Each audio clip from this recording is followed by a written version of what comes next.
The notification came at 11:47 on a Tuesday night, and Lydia Chen almost didn't open it.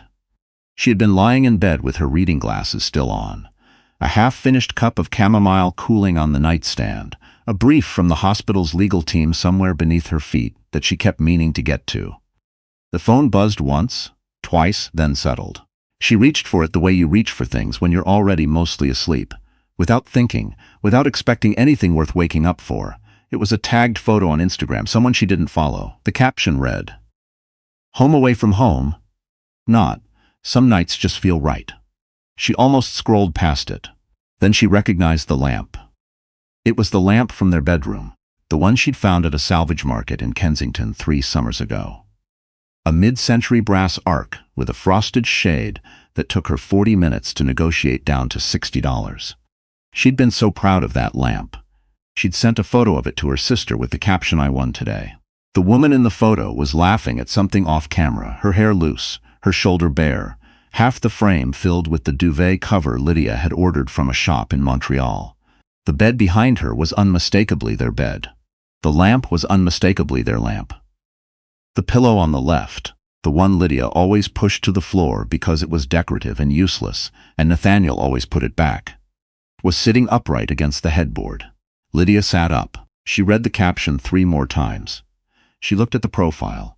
The woman's name was Reese Calloway. She was a freelance brand strategist. She had 42,000 followers and a curated grid full of coffee cups, airport lounges, and motivational quotes. She had tagged her location as Toronto on in the photo had been posted 9 days ago. 9 days ago, Lydia had been in Vancouver at a medical conference. She had called her husband from her hotel room every night.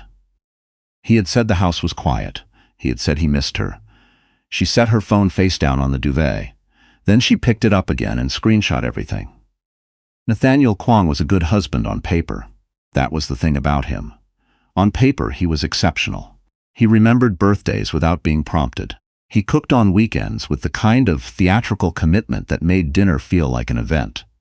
He had driven Lydia's mother to her chemo appointments for 6 months without being asked, and had never once mentioned it like something that deserved credit.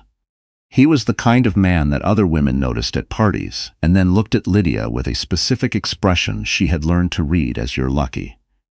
She knew she was supposed to feel lucky. They had been together for 11 years, married for 8. They had a daughter named Opal, who was 7 and obsessed with marine biology, and had recently informed them both that she intended to study sharks at Dalhousie when she grew up. They had a house in Leslieville that they'd gutted and renovated themselves over 2 years, which meant they had fought over tile samples and load-bearing walls, and whether the kitchen island was too big and had come out the other side closer for it, or so she had thought. They had a lamp from a salvage market in Kensington.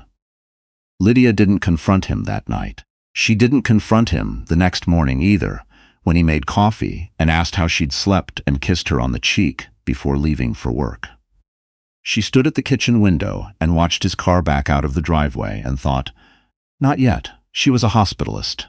She made decisions under pressure for a living. She had learned a long time ago that the first response is almost never the best one, and that the moment you act out of pure feeling is the moment you lose control of the outcome. She believed this professionally. She had never once thought she would need to believe it personally. She called her sister Renata from the hospital parking garage that afternoon. Renata said immediately, "Do you know how long?" "I don't know anything yet." "Lydia, I need to think." "You need a lawyer. I need to think first." Renata was quiet for a moment. Then, "What are you going to do?" Lydia looked at the concrete wall in front of her. Someone had scratched level 3 into the paint next to a rusted support column. She focused on that for a second. "I don't know yet," she said, "but I'm not going to cry about it in a parking garage." She spent 3 weeks gathering information the way she'd been trained to gather clinical data. Methodically, without flinching, cross-referencing everything. She went back through the Instagram profile. She found 17 posts over 8 months that contained details she recognized. The corner of their living room, the view from their bathroom window, a book from their shelf placed artfully on a hotel duvet that was not their duvet, but showed enough of the spine for Lydia to identify it as the copy she'd annotated during residency. She found a post from February, When Lydia had taken Opal to visit her parents in Winnipeg, that showed a charcuterie board on their kitchen island, captioned "Some people know how to make a girl feel welcome" with a small red heart. She screenshotted all of it. She organized the files by date. She also found the comments. 42,000 followers generated a particular kind of commentary. Fans who knew her gym routine and asked about her skincare, and occasionally, in among the noise, left observations that Lydia found useful. One commenter had written, 4 months back, "Is that your place? So gorgeous. The bones of that house are incredible." Reese Calloway had replied with a single winking emoji. She didn't know how long. She didn't know exactly when. But 8 months of photographs was not a lapse in judgment. It was a life being lived in parallel. She called Renata again on a Sunday evening, standing in the backyard while Nathaniel gave Opal a bath upstairs. "I've decided what to do," she said. Renata waited. "She posts everything," Lydia said. "She brands herself. That's literally her job. She curates her image very carefully, and she builds it publicly, and she posts it for 42,000 people to admire." She paused. "I want to use that." "What do you mean?"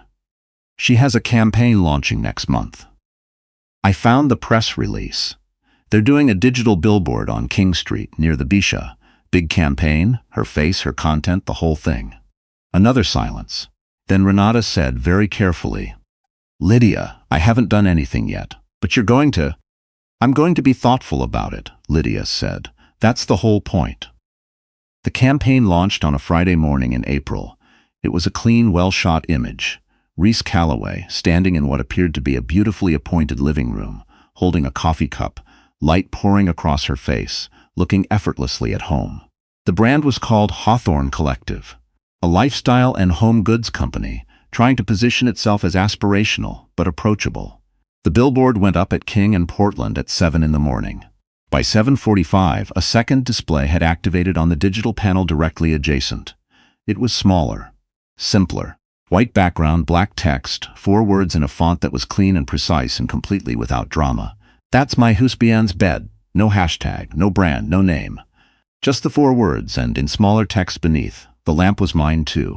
Lydia had hired a small independent media buyer, a woman named Joanna, who worked out of a studio in Parkdale and had no idea what the campaign was about, only that the client wanted adjacency placement on the King Street digital rotation and had paid for 72 hours up front without negotiating. Joanna had asked if there was a brand name to attach to the creative. Lydia had said no. Joanna had shrugged and processed the order. Lydia was at work when it went live.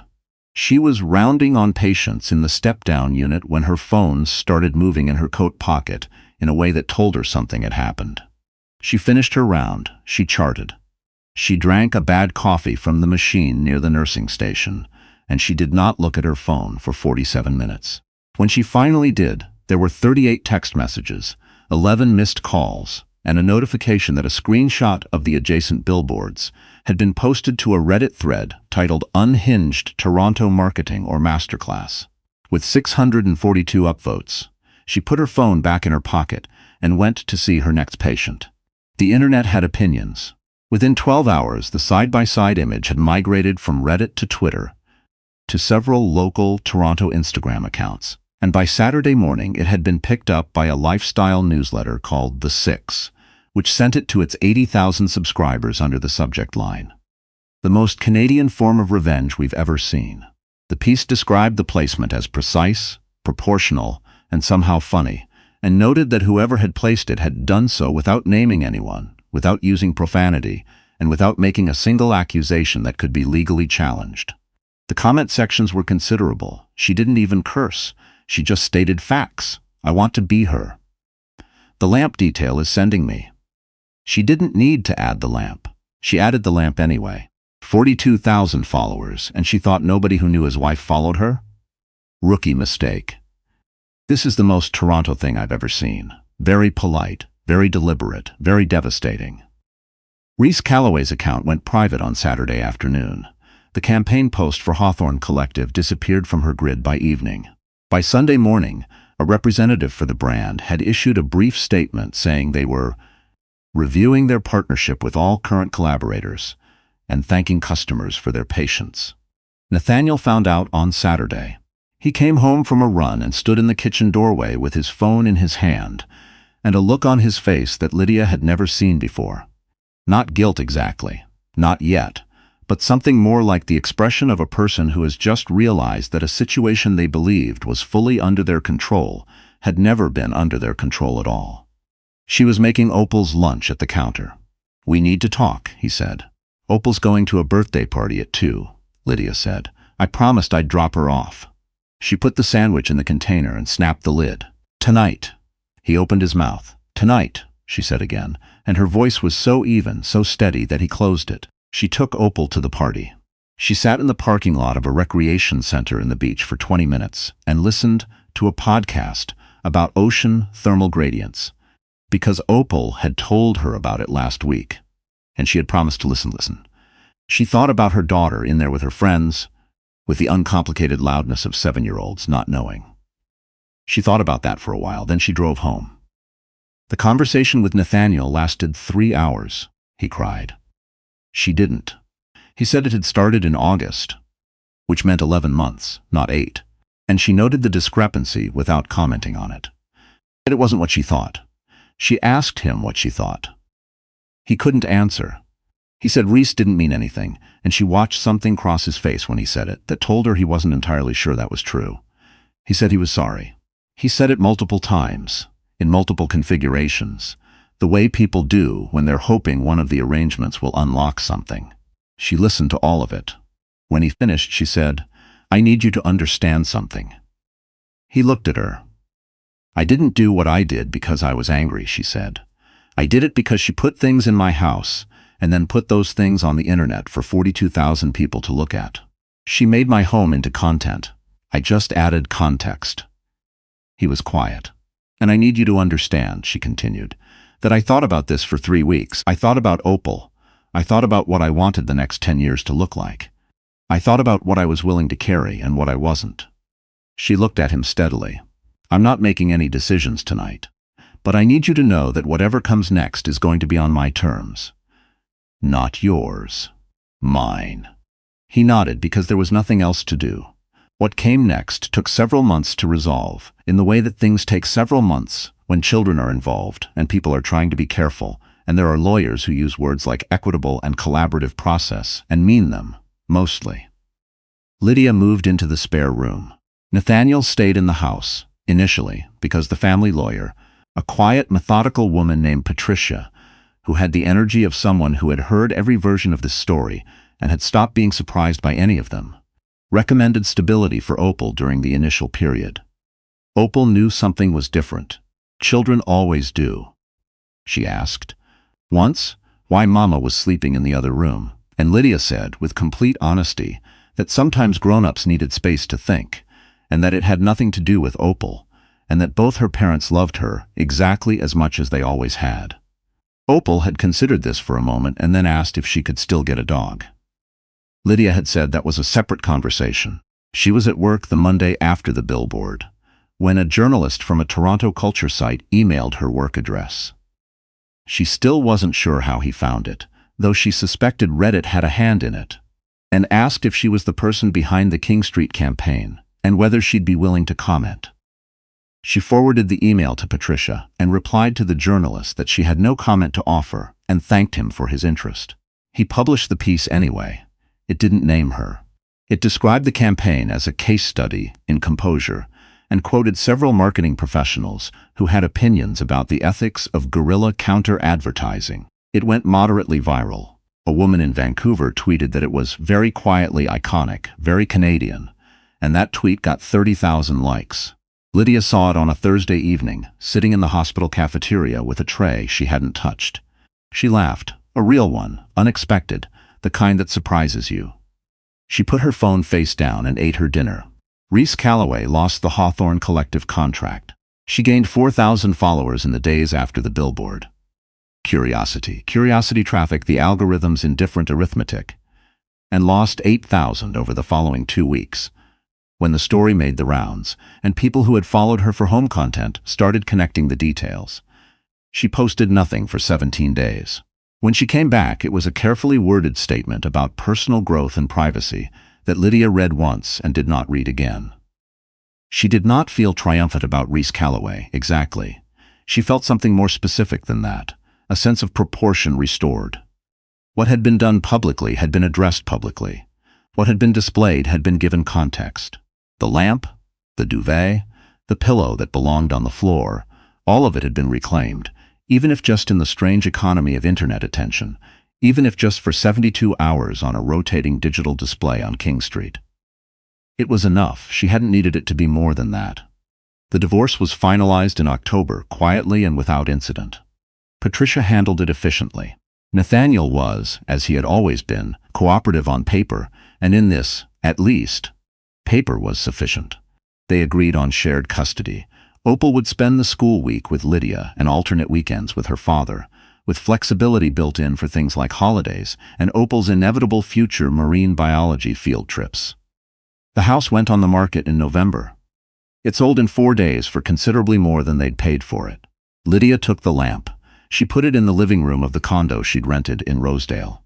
Smaller than the house, high ceilings, south-facing windows, a building with a good super and a rooftop deck that she'd taken Opal up to twice already, both times to look at what Opal had correctly identified as the light pollution making it difficult to see Orion.